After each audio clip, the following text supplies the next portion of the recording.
नमस्कार, स्वागत है आपका एनबी न्यूज पर। आपके साथ मैं हूं प्रगति और बुलेटिन में वक्त हो चला है अपनों उत्तराखंड का। तो चलिए खबरों का रुख करते हैं, जहां उत्तराखंड भाजपा के लिए मुख्यमंत्री पुष्कर सिंह धामी मील का पत्थर साबित हुए हैं। सीएम धामी पूर्व सीएम त्रिवेंद्र सिंह रावत और एनडी तिवारी से भी आगे पहुंच चुके हैं। आपको बता दें, पुष्कर सिंह धामी ने भाजपा में अब तक का सबसे लंबा मुख्यमंत्री कार्यकाल पूरा कर लिया है। इस पर सीएम धामी ने कहा कि हम सब हमेशा से ही प्रयास कर रहे हैं और मेरा भी व्यक्तिगत रूप से यही कहना है कि प्रधानमंत्री के मार्गदर्शन में उनका बहुत लगाव हमारे राज्य उत्तराखंड से है, जहां मार्गदर्शन में उनकी प्रेरणा से हमारा उत्तराखंड हिंदुस्तान का श्रेष्ठ राज्य बने। बता दें कि सीएम धामी का 3 साल 358 दिन का कार्यकाल पूरा हो चुका है। त्रिवेंद्र रावत 3 साल 357 दिन तक सीएम रहे। साथ ही एनडी तिवारी के बाद सीएम धामी उत्तराखंड के इतिहास में दूसरे सबसे लंबे कार्यकाल वाले मुख्यमंत्री बन चुके हैं।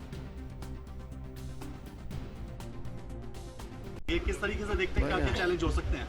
हम सबका हमेशा से यही प्रयास रहा है और मेरा भी व्यक्तिगत रूप से कि आदरणीय प्रधानमंत्री जी के मार्गदर्शन में उनका बहुत लगाव हमारे राज्य उत्तराखंड से है। उनके मार्गदर्शन में, उनकी प्रेरणा से हमारा उत्तराखंड हिंदुस्तान का श्रेष्ठ राज्य बने।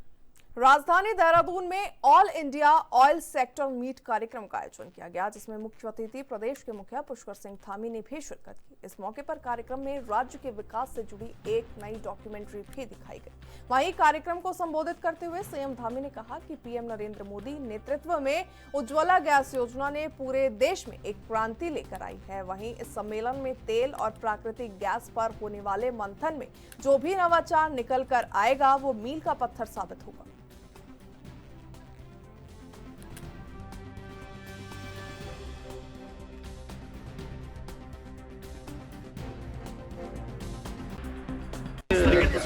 आदरणीय प्रधानमंत्री जी के बनने के बाद पूरी दुनिया के अंदर प्राकृतिक गैस और ऑयल के क्षेत्र में हमारे देश में अनेक अनुसंधान के काम, अनेक रणनीतिक साझेदारियां दुनिया के देशों के साथ की है और ऑयल के क्षेत्र में बहुत अच्छा काम ओएनजीसी के माध्यम से भी हो रहा है। और आज ये ऑयल मीट यहाँ पर आयोजित की गई है, इसमें पूरे देश भर के लोग यहाँ आए हैं। निश्चित रूप से इस मीट के होने के बाद और हमारे देश के उत्पादन के क्षेत्र में, तेल और गैस के अनुसंधान के क्षेत्र में और प्रगति होगी, नवाचार बढ़ेंगे और इकोनॉमी, इकोलॉजी और टेक्नोलॉजी तीनों का बेहतर समन्वय स्थापित करते हुए हम इसमें भी एक वैश्विक शक्ति की ओर हमारे प्रधान। देश भर में मानसून का असर तेज हो गया है और सबसे ज्यादा असर उत्तराखंड में ही देखने को मिल रहा है। भारी बारिश के अलर्ट को देखते हुए चारधाम यात्रा को अगले 24 घंटे के लिए रोक दिया गया है। गढ़वाल मंडल आयुक्त ने हरिद्वार, ऋषिकेश, श्रीनगर और रुद्रप्रयाग जैसे स्थानों पर यात्रियों को रोकने के निर्देश देती है। साथ ही आपको बता दें कि उत्तरकाशी में यमुनोत्री मार्ग पर बादल फटने से एक निर्माणाधीन होटल को नुकसान पहुंचा और साथ ही वहां रह रहे 8 से 9 मजदूर लापता बताए जा रहे हैं। ऐसे में बागेश्वर में सरयू नदी और रुद्रप्रयाग में अलकनंदा और सरस्वती नदियां खतरे के निशान से ऊपर बह रही हैं। अब आपको बता दें कि मौसम विभाग ने पूरे देश में आज हल्की से भारी बारिश का अलर्ट जारी किया था और साथ ही अब तक 35 राज्यों और केंद्र शासित प्रदेशों में मानसून पहुंच चुका है।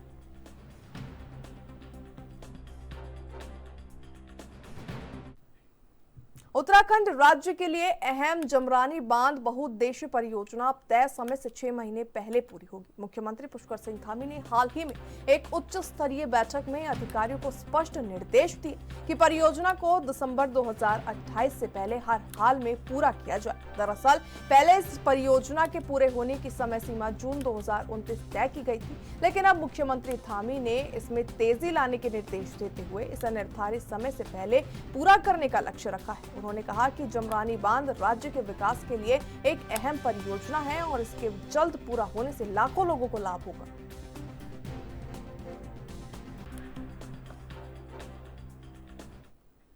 उत्तराखंड में बारिश से हुई तबाही के बाद मुख्यमंत्री पुष्कर सिंह धामी खुद मोर्चे पर उतर चुके हैं। दरअसल आपको बता दें, सीएम सचिवालय स्थित राज्य आपातकालीन परिचालन केंद्र पहुंचे और उत्तरकाशी, रुद्रप्रयाग, चमोली समेत अन्य जिलों में अधिकारियों से बारिश के हुए नुकसान के बारे में जानकारी प्राप्त की। आपको बता दें, साथ ही उन्होंने अधिकारियों को बचाव और राहत कार्यों को लेकर दिशा निर्देश भी दिए।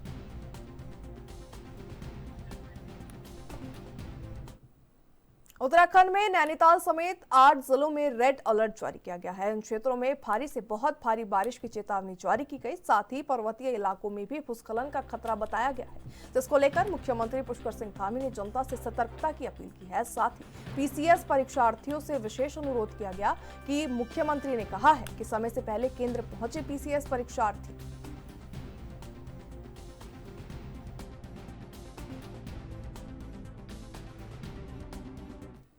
खबर राजधानी देहरादून से है, जहां खेल मंत्री रेखा आर्या ने महाराणा प्रताप स्पोर्ट्स स्टेडियम के हिमाद्री आइस रिंक में 20वीं national short track and figure skating championship 2025 का शुभारंभ किया। प्रतियोगिता का समापन 30 जून को होगा। इस अवसर पर खेल मंत्री रेखा आर्या ने कहा है कि अभी तक देश में आइस स्केटिंग की सभी नेशनल चैंपियनशिप बर्फबारी के सीजन में खुले पहाड़ी मैदानों में कराई जाती थी, लेकिन पहली बार ऐसा हुआ कि आइस स्केटिंग की नेशनल चैंपियनशिप इंडोर स्टेडियम में आयोजित की जा रही है।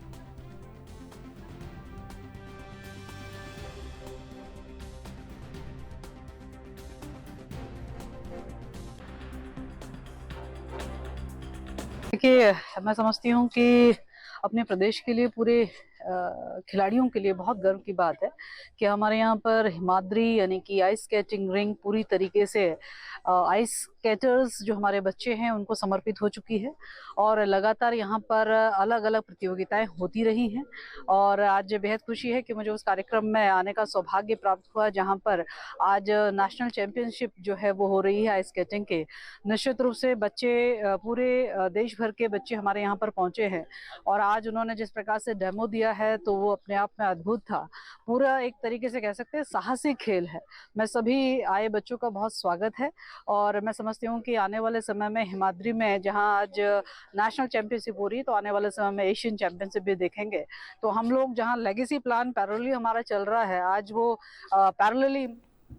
हल्द्वानी के लोगों के लिए राहत भरी खबर सामने आई, जहां पिछले 15 सालों से पानी की किल्लत झेल रहे क्षेत्र में अब लोगों को पानी के लिए परेशान नहीं होना पड़ेगा।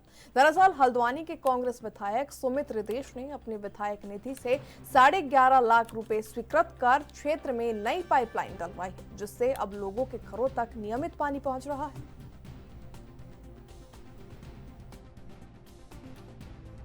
लगातार लोग परेशानियां हैं। विकास की जो सोच है आप जानती है, पीछे उसमें हम लोग हटते नहीं हैं और कोई ऐसा क्षेत्र इस हल्द्वानी में है नहीं जहाँ पे विकास हम लोगों के द्वारा नहीं करा गया। कोई भी वंचित नहीं रहा, कभी हमने इस नज़र से भी नहीं देखा कहीं से ज़्यादा वोट पड़े कहीं से कम पड़े। हमने सारे जो लोग आए जिसने विकास कहा ये करना है वो करना है, हम लोगों ने करा है। अभी भी आपके बनभूलपुरा की 2 करोड़ रुपये की शासन से स्वीकृत होकर सड़कें आने वाली हैं, इस साल बन जाएंगी। और भी अन्य जो छोटे बड़े काम है लगातार हम लोग कर लगातार आपके ऊपर जो है इल्जाम लगाया जा रहा है कि यहाँ के क्षेत्र में आपने 10% भी विधायक निधि खर्च। ये देखिए ना, ऐसा जो 10% और ये सब ये कह रहे हैं वो अनजान है।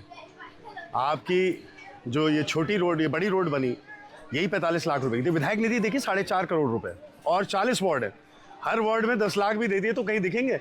फिर भी मैंने आउट ऑफ द वे जाकर वार्डों में ऐसा काम करवाया है और सबसे पहले विधायक निधि खर्च करने वाला व्यक्ति इस पूरे प्रदेश में मैं हूँ और बनभूलपुरा का कोई वार्ड नहीं रह गया जहाँ पे विधायक निधि नहीं पहुंची।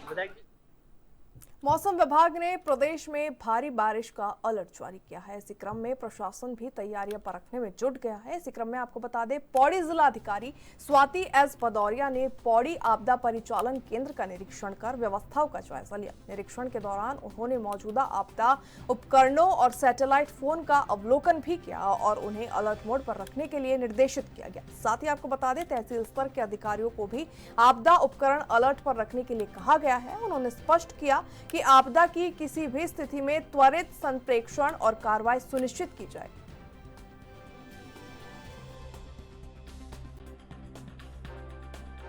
ऑरेंज अलर्ट आपदा के दृष्टिगत जारी हो रखा है, तो यहाँ पे आज बारिश भी काफ़ी हो रही है, तो इसके दृष्टिगत अभी हम लोगों ने आपदा कंट्रोल रूम का एडीएम साहब और सभी के साथ में निरीक्षण किया। तो यहाँ बाकी तो पर्याप्त व्यवस्था है हर चीज़ की। टेंट और त्रिपाल आदि के लिए एडिशनल खरीदने के लिए कहा गया है, बिकॉज ये फर्स्ट सबसे ज़्यादा ज़रूरी चीज़ें हो जाती हैं इनकेस किसी को कहीं शिफ्ट करना पड़ता है। यूटेंसिल्स आदि की भी व्यवस्था रखने को इन्हें बताया गया है कि अगर किसी को शिफ्ट करना पड़े तो वो चीज़ें हों। और साथ में रैंडम कॉलिंग के लिए भी कहा गया है कि अधिकारियों का कई बार मोबाइल ऑफ रहता है, वो उठाते नहीं हैं, तो रात के समय पर रैंडम कॉलिंग कुछ अधिकारियों को करने के लिए भी निर्देशित किया गया है। साथ में हमारे जितने भी हेलीपैड्स हैं, जितने हमारे जेसीबी ऑपरेटर्स हैं, जेसीबीज हैं, उनकी लोकेशंस के साथ में यहाँ पे उनकी एक बुकलेट तैयार करके सभी जो भी इम्पोर्टेंट ऑफिसर्स हैं सभी के पास उपलब्ध कराने को कहा गया है, जिससे सभी एक लूप में रहें, कि प्लेटफॉर्म पे रहें कि कब क्या करना है। और साथ में यहाँ पे जो हमारे यहाँ पे एक वैन हमारी एक यहाँ पे प्राप्त हो रखी है, उसके अंदर भी उत्तराखंड राज्य में भाजपा संगठनात्मक चुनाव को लेकर फिर से सक्रिय हो गई है। केंद्रीय संगठन ने चुनाव अधिकारियों की घोषणा कर दी है, जिसमें केंद्रीय राज्य मंत्री हर्ष मल्होत्रा को उत्तराखंड का चुनाव अधिकारी नियुक्त किया गया है। चुनाव प्रभारी खजान दास ने बताया कि 1 जुलाई तक प्रदेश का संगठनात्मक ढांचा तय हो जाएगा और साथ ही प्रदेश अध्यक्ष की घोषणा भी जुलाई से पहले कर दी जाएगी।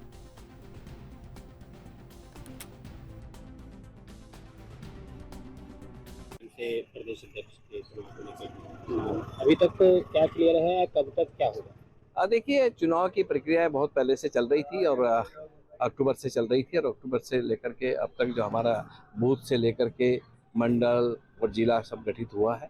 और ये हमारा प्रदेश का चुनाव भी बहुत पहले हो जाना चाहिए था, किंतु पहलगांव का घटना को लेकर के और ऑपरेशन सिंदूर को लेकर के ये चुनाव टला है और अब संगठन ने अनुमति दी है। और मुझे लगता है कि हम 1 तारीख तक आपको प्रदेश का अध्यक्ष नया दे देंगे।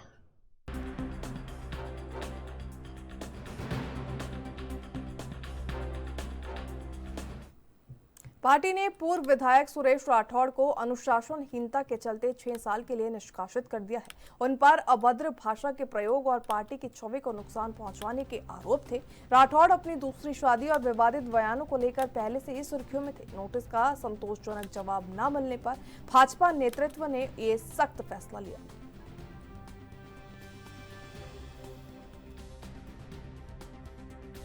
भारतीय जनता पार्टी के द्वारा पूर्व विधायक सुरेश राठौड़ जी को उनके अमर्यादित आचरण के कारण नोटिस जारी किया गया था और उनके द्वारा नोटिस का जवाब दिया गया, लेकिन जो जवाब दिया गया वो संतोषजनक नहीं पाया गया। इस कारण आदरणीय प्रदेश अध्यक्ष माननीय महेंद्र भट्ट जी के निर्देश पर उनको 6 साल के लिए पार्टी से निष्कासित कर दिया गया है। और भारतीय जनता पार्टी 4 चरित्र और चेहरे के रूप में जानी जाती है और अनुशासनहीनता किसी भी प्रकार से पार्टी में बर्दाश्त नहीं है, इसलिए कार्रवाई की गई। निश्चित रूप से भारतीय जनता पार्टी शुचिता के आधार पर राजनीति करने वाला राजनीतिक दल है और निश्चित रूप से हमारे अपने नेताओं और कार्यकर्ताओं सबसे ये अपेक्षा रहती है कि समाज में उनके प्रति लोगों का भाव आदर का होना चाहिए, उनका आचरण अमर्यादित न हो। ये लगातार उन पर मॉनिटरिंग की जाती है और ये हमारी विचारधारा में भी है और ये हमारे महापुरुषों ने भी कहा है। इसलिए जो आज का कार्य किया गया है वो समाज में जो हमारे अमर्यादित आचरण सुरेश राठौड़ जी ने किया था, इसलिए भारतीय जनता पार्टी ने उन्हें 6 साल के लिए निष्कासित कर दिया है। इसलिए इस तरह के लोगों के लिए भारतीय जनता पार्टी में कोई स्थान नहीं है। चलिए, बुलेटिन में फिलहाल वक्त हो चला एक छोटे से ब्रेक का, जल्द वापस लौटते हैं।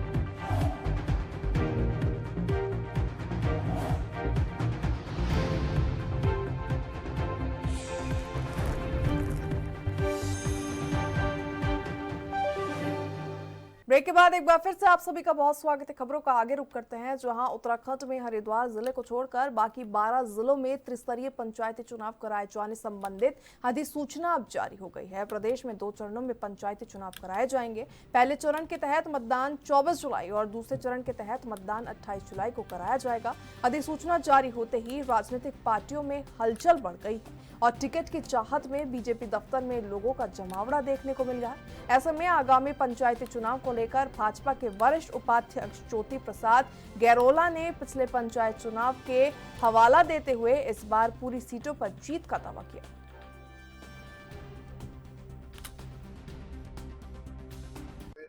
मिली है, जोश देखने को मिल रहा है, बीजेपी कार्यालय में लोगों का हुजूम आ रहा है। किस तरह से आप लोग पूरा अब चुनाव में आगे बढ़ रहे हैं? नहीं, भारतीय जनता पार्टी ने प्रदेश में बहुप्रतीक्षित पंचायत चुनाव की तैयारियां बहुत पहले से शुरू कर दी थी और भारतीय जनता पार्टी ने सभी विधानसभाओं में अपने पर्यवेक्षक जिला पंचायत सीटों पर पैनल बनाने के लिए भेजे थे और सभी पर्यवेक्षकों के द्वारा रिपोर्ट प्राप्त हो गई है। पूरे प्रदेश के अंदर 358 जिला पंचायत हैं। इन 358 जिला पंचायत में भारतीय जनता पार्टी का कार्यकर्ता कौन लड़ना चाहिए, इसकी स्थिति मजबूत है, वो सारा पैनल हमें प्राप्त हो चुका है। मैं माननीय कोर्ट का भी धन्यवाद करना चाहूँगा कि सरकार की, पंचायत की और इन जनता की विकास के विषयों की भावनाओं को उन्होंने समझा और कोर्ट से स्टे हटा है। और मुझे लगता है कि जुलाई माह में पूरी पंचायतें गठित होकर, देखिए रणनीति को तो डिस्कस नहीं किया जा सकता। हमने अपने प्रभारी बनाया, हम अपना काम कर रहे हैं, लेकिन बीजेपी ने पहली ही चाल जो है बेईमानी से शुरू की है। 2011 की जनगणना के आधार पर चुनाव हो रहे हैं, लेकिन रोस्टर 0 कर दिया। ये साबित करता है कि बीजेपी की नीयत ठीक नहीं है। आरक्षण का जो इन्होंने तैयार किया मजमून, वो बहुत ही आश्चर्य में डालने वाला है। आपत्तियां हजारों में आई हैं, सैकड़ों में आपत्तियां जिले स्तर पर आई हैं, लेकिन जिला स्तर के अधिकारी कह रहे साहब हम कुछ नहीं कर पाएंगे आपत्तियों का निस्तारण, क्योंकि ऊपर से लिस्ट आई है। जब ऊपर से लिस्ट आई है या कुछ तय कर रखा है धामी जी ने, तो फिर आपत्तियां मांगी क्यों गई? आरक्षण की पद्धति जो है वो ये होता है कि सबको मौका मिलना चाहिए, और संविधान भी यही कहता है कि सबको बराबर का मौका मिले। लेकिन मैं देख रहा हूँ कि इस बार इन्होंने क्या किया, कई जिला पंचायतों को ये कर दिया, एक ब्लॉक की सारी जिला पंचायत आरक्षित। उत्तराखंड में बारिश का दौर जारी है। प्रदेश में भारी बारिश से आपदा जैसे हालात बन गए हैं। ऐसे में उत्तरकाशी में बादल फटने से भारी तबाही मची है और कई संपर्क मार्ग बाधित हो चले हैं। ऐसे में जिलाधिकारी प्रशांत कुमार आर्य ने कहा कि देहरादून मौसम विज्ञान केंद्र द्वारा भारी बारिश की चेतावनी को देखते हुए और गढ़वाल कमिश्नर के निर्देश पर चारधाम यात्रा अगले 24 घंटों के लिए रोक दी गई है। जनपद में तीर्थयात्रियों को सुरक्षित स्थानों में रुकवाने के निर्देश पुलिस और संबंधित एसडीएम को दे दिए गए हैं। साथ ही आपको बता दें, उत्तराखंड में मौसम विभाग के अलर्ट के बाद चारधाम यात्रा एक दिन के लिए स्थगित कर दी गई है। इसमें प्रदेश के अन्य जिलों के अधिकांश स्थानों पर गरज चमक के साथ साथ बारिश होने का पूर्व अनुमान जताया गया। आपको बता दें, मौसम विभाग के अनुसार राज्य की राजधानी देहरादून, टिहरी, पौड़ी, हरिद्वार, नैनीताल, चंपावत और उधम सिंह नगर जनपदों में कुछ जगहों में भारी बारिश होने की संभावना है, जिसके लिए रेड अलर्ट भी जारी किया गया। आज NH 134 पे यमुनोत्री की ओर जाने वाले मार्ग पे जो लैंडस्लाइड हुआ है, उसमें खोज और बचाव का काम सुबह से चालू है और गतिमान है। NDRF, SDRF और जिला प्रशासन की, पुलिस की टीमें लगी हुई है मौके पे। जनता का भी उसमें सहयोग है, जो वहाँ गांव के निवासी हैं, मिलके ही काम करते हैं। 2 जगह पे रोड वॉश आउट हो गई है, सिलाई बैंड के पास और ओजरी बैंड के पास। तो वो चूँकि उसमें पानी और अभी मलबा थोड़ा ज़्यादा है, तो NH बड़कोट के द्वारा उसको थोड़ा पानी कम होने के बाद उसको रिस्टोर करने का प्रोसेस शुरू की जाएगी। जहाँ तक हमारे यात्री जो मूवमेंट पे हैं, जो अपनी अपनी जगहों पे जिनको रोक लिया गया है यमुनोत्री और गंगोत्री धाम के, वहाँ पे उनको रोका गया है होल्डिंग पॉइंट्स पे। और उनसे मेरा आग्रह भी है कि क्योंकि मौसम पूरा उत्तराखंड और पूरे नॉर्दर्न रीजन में ही 1 या 2 दिन के लिए अभी स्थिति थोड़ा वर्षा की ज़्यादा रहेगी, इसलिए यात्रा को रोका गया है। तो जो यात्री मुख्यमंत्री पुष्कर सिंह धामी का कार्यकाल एक स्वर्णिम कार्यकाल है। भाजपा की प्रदेश प्रवक्ता कमलेश रमन ने कहा कि पुष्कर सिंह धामी का 3 साल 358 दिन का कार्यकाल स्वर्णिम रहा है। सीएम रहते हुए लगातार ऐतिहासिक निर्णय पुष्कर सिंह धामी ले रहे हैं। राज्य में यूसीसी से लेकर कई ऐसे कानून बनाए गए हैं जिससे पूरे देश में धामी की प्रशंसा हो रही है और ND तिवारी जी के बाद प्रदेश के दूसरे मुख्यमंत्री धामी हैं, जिनका ये कार्यकाल प्रदेश के लिए बहुत ही महत्वपूर्ण है और हम चाहते हैं कि धामी प्रदेश में ऐसे विकास करते रहें और हम उनके स्वर्णिम कार्यकाल की बधाई देते हैं।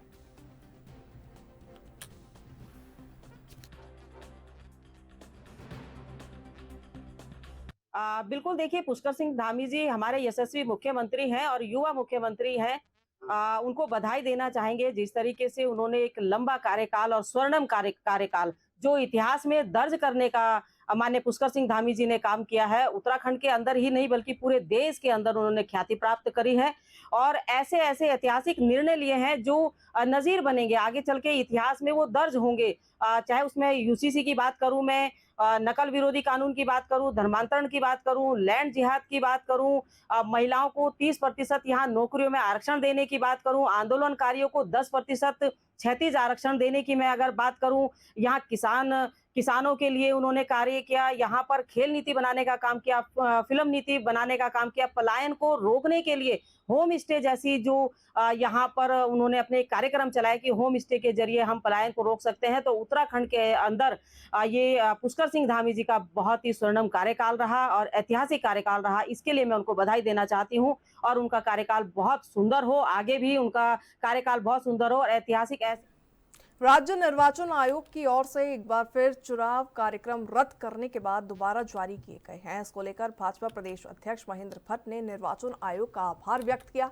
इसके साथ ही भाजपा प्रदेश अध्यक्ष महेंद्र भट्ट ने कहा कि सरस्वती पंचायती चुनाव को लेकर पार्टी पूरी तरीके से तैयार है। पर्यवेक्षकों को प्रत्याशियों के पैनल बनाने के लिए सभी स्थानों पर भेज दिए गए हैं। उन्होंने दावा किया कि पार्टी पंचायत चुनाव में बीजेपी बेहतर प्रदर्शन करते हुए सभी सीटों पर चुनाव जीतेगी।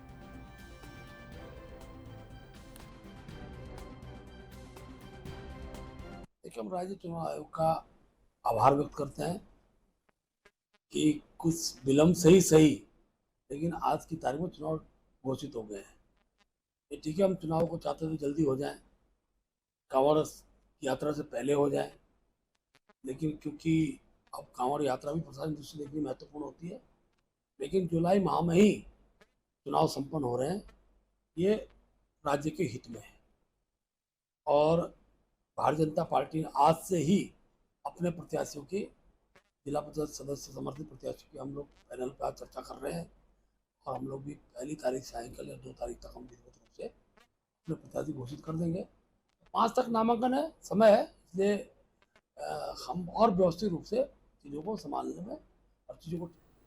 उत्तराखंड में त्रिस्तरीय पंचायत चुनाव को लेकर हाईकोर्ट के फैसले पर कांग्रेस के वरिष्ठ नेता प्रीतम सिंह ने प्रतिक्रिया दी है। उन्होंने कहा कि कांग्रेस न्यायालय के फैसले का सम्मान करती है और पार्टी पंचायत चुनाव के लिए पूरी तरह से तैयार है। प्रीतम सिंह ने स्पष्ट किया कि कांग्रेस लोकतांत्रिक प्रक्रिया में विश्वास रखती है और गांव-गांव तक अपनी बात पहुंचाने के लिए हम तैयार हैं।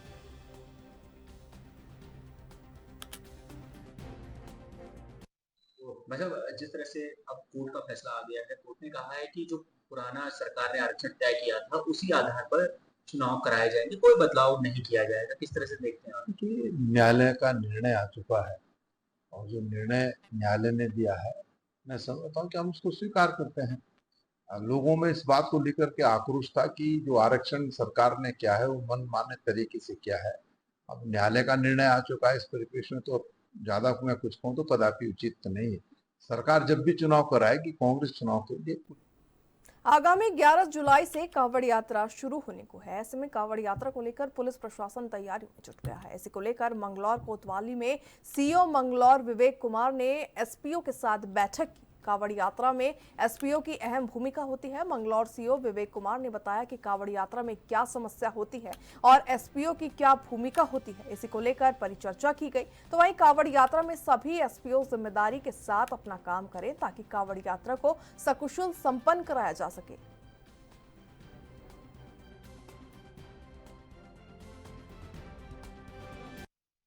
मंगलौर कोतवाली जो परिसर है उसमें हमारे एसपीओ की मीटिंग हमने ली थी। तो जो विभिन्न क्षेत्रों से, विभिन्न गांवों से, कस्बे से जो हमारे एसपीओ जो यहाँ पे एकत्रित हुए थे और जो कावड़ के दौरान जो समस्याएं आती हैं, जो समन्वय की जरूरत होती है, जो जिन पॉइंट पे जो आवश्यकताएं होती हैं उसके संबंध में खुलकर एक जो है परिचर्चा हमारे द्वारा की गई और हमारे क्या रोल और क्या रिस्पॉन्सिबिलिटी रहेंगे और किन सिचुएशन में किस तरह से काम करना है और हमारी एज ए पुलिस उनसे क्या अपेक्षाएं हैं, वो सभी को लेकर हमने एक जो परिचर्चा और संवाद है वो आज हमने यहाँ पर आयोजित किया।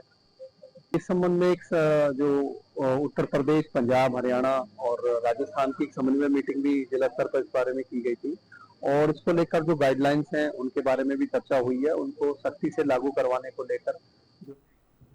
चलिए फिलहाल के लिए अपना उत्तराखंड में इतना ही। मुझे दीजिए इजाजत और बने रहिए एएनबी न्यूज के साथ। नमस्कार।